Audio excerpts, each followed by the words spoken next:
Thank you so much, Joyce, for welcoming us to Libra Farm. If you haven't subscribed to our YouTube channel, kindly subscribe to the YouTube channel and watch us make Joyce a millionaire farmer. I'm really humbled by your story that you just gave to us in the previous video. And I was also really humbled when you kept calling for us to come and see what you've learned from our lessons and what you want us to improve. Today, unlike other farmers, I want to give you tips on how you can shoot from where you are now to a millionaire farmer. In the previous video, you said you used to keep layers, or you were given 4 chicken by your mother, and then they died. And then you kept breeding them until you have what you have now. But along the way, some of them died, and you're able to get some knowledge on how you can address the diseases. I want you to go a notch higher and do something different from other chicken farmers, but you'll still be in the poultry industry. All right? I was so happy when I came to your farm and I was able to see you're doing mixed bird breeding. You have chicken, but then you're keeping guinea fowls together with them and some turkey. You know what? I want you in future, and anybody who is watching, when you think about poultry, you don't just think about chicken alone. Think about ornamental birds, the bantams. A pair of bantams will fetch you 10,000 shillings, all right? Or it will cost you $100 a pair. And the feed intake is lower than the normal chicken. A pair of vulturine guinea fowl will go for $12,120 US. And you know what? The feed intake for a vulturine guinea fowl is lower than a normal chicken. A normal chicken will eat 45 grams at grower stage. It will eat between 90 to 105 grams at laying stage. But a vulturine guinea fowl will eat up to 21 grams of feed. And then you can substitute with other feeds like greens or leftovers. But the duration of maturity compared to the improved kienyeji chicken is almost at bar. And so you'll find that a kienyeji chicken will sell for 1,500 shillings, that is 1.5, that is $15, and a vulturine guinea fowl, one. Of course, you cannot sell one, you'll sell a pair, but one will sell 500. So this one is 5 times more, or even I think 50 times more, 10 times more than the other one. Have you ever seen a guinea fowl suffering from Newcastle disease? No. Have you ever seen a guinea fowl being dewormed frequently? No. Have you ever seen a guinea fowl suffering from breathing complications, CRD, oftenly, or even during brooding? Can you compare the mortality of guinea fowl now that you're doing some guinea fowl here? Can you compare the mortality of guinea fowl and the normal chicken? So I want you to keep the chicken. Don't only sell the chicken when they're mature. Go ahead and hatch the eggs. Make money from selling day-old chicks. Also, think about brooding chicken and selling the chicken at 2 weeks old, at 3 weeks old. You will make more money. A 2 weeks old chicken, you will sell it at 180 shillings, $1.8, close to $250, $2.5. You cannot tell me, because a day-old chicken will go for $1, which is 100 shillings. So you cannot tell me that within a period of 2 weeks, a chick will consume feed equals to $15 US. Okay? So you cannot tell me at the same time again you use charcoal close to that amount. And also you use labor close to that amount. So don't only think about selling fertile eggs. There's a shilling you're losing. Don't stop at selling day-old chicks. There's an extra shilling you're losing. Don't think at selling only brooded chicken and selling only kienyeji chicken, improved kienyeji. There's another shilling you're losing. Think about also selling the other ornamental birds. It's expensive to buy a pair of ornamental birds, And also, when you're buying ornamental birds, don't buy a pair of guinea fowls from one person, 2 pairs.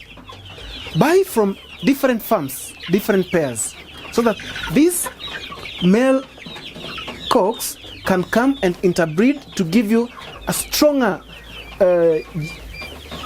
line of chicks. So that when you also have your chicks, guinea fowl chicks, or your peacock chicks, or your turkey chicks, they are not that weak because of inbreeding. All right? Back to your farm. I love this structure. It is unique. It is excellent. I'm here. You can see I'm wearing no mask. You have not put any fan running up here. Only the front ventilation. You can see the space she's using. A very small space. More than 200 birds. Around 10 guinea fowl and some 2 or 3 turkeys at a very small space. She still has more space to keep the same number of birds down here. Nothing has been kept here. This is a very brilliant idea. I love how she's managing the manure. When you think about building a structure, don't only go high-tech. You can go simple and excellent. The birds are feeding from outside, they're drinking from inside. She has put a wire mesh at the base of the top house. When the droppings fall, they fall on the lower cage or on the lower box. The birds are depleter. You know, they are free, they are moving around. So you cannot have spillages of water, then the birds eating their poop, bringing in coccidiosis. But I want to give you a small, always, you can never miss a mistake. Eh? When this manure drops on this lower box, you can see you're using iron sheet. Manure is very rich in uric acid. Uric acid is very good in corroding. You'll find that this top cover of this lower box will not last for long. So when you're doing cleaning, after you've cleaned the whole of this lower section, before using this, it's a plastic iron sheet, right? So before using this sheet, kindly spread a polythene paper on top of it so that the manure can fall on the polythene paper. It's very easy for you to clean. You just come and pull the polythene paper and spread another one. You can harvest your manure very easily without disturbing the chicken and also without corroding the roof of the lower chicken. Okay? I think you get my point very well. I'm really impressed with what you're doing. So when you bring in chicken in the lower cage, you'll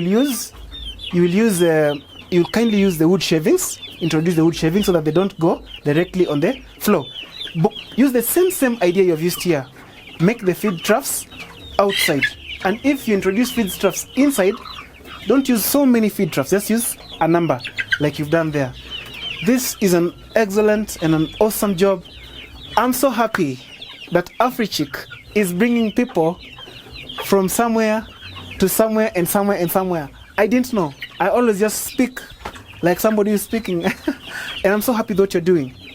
The other thing is feed formulation. Actually, I'm going to talk about and I'm going to teach you, AfriChick viewers and Joyce, how to make your own quality feeds at home in a simpler way that anybody can understand. All right? Without necessarily going to buy the feeds from the shop.